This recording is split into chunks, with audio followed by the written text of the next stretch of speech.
It's August 14th, and I got a parlay for today. I love Semien, Riley, both to record a hit. It's at minus 110 odds at FanDuel. I think this one gets it done today. All right, that's the play for today. But I also wanted to touch on the fact that I love the interest. I love the, you guys saying, well, when are you going to have next player parlay? I love it. I just don't love the fact that I can't give you one consistently like I was pre-All-Star break. They're a little more difficult post-All-Star break, and I guess I could kind of sum it up with giving you an example to try to explain. Lane Thomas was a beast, baby, pre-All-Star break. He was in a lot of the parlays, as you guys that, if you've been with me for a while, know that. Oh, geez. Of his 88 games he played in pre-All-Star break, he's recorded at least a hit in 71 of the 88. It was just unbelievable. Mr. Consistency. Post-All-Star break, the 29 games he's been in, he's only recorded a hit in 18 of the 29.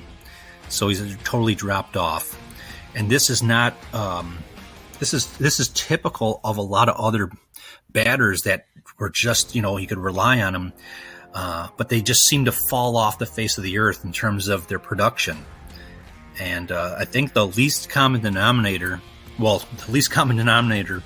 when I'm looking at all these is that there's one thing in common. A lot of these players that you could rely on early in the season, you can't anymore because they're on losing teams. When you're on a losing team, I mean, maybe you're mentally checked out. It's a long baseball season. Maybe have some bumps and bruises, to say the least, and when you have no chance to make it to the postseason, you're mentally checked out potentially, right? Maybe you've obviously got to physically show up for the paycheck, but when you're up to bat, I mean, are you really there? What's the incentive to keep going when you know there's nothing left in the season? Are you just hoping the season's over with? Come on, hurry up, get this freaking thing over with. I don't want to be here no more. I mean, I'm thinking that might play a significant role in why a lot of these great hitters post All-Star break have just fallen off the face of the earth. So it's tougher to find opportunities for these parlays. So I'm going to be restricting the parlays to players that are on teams that have, postseason aspirations, or, they're basically, they know they're going to get into the postseason because they're just so great. They have the motivation to keep it going. They're not going to shut anything down.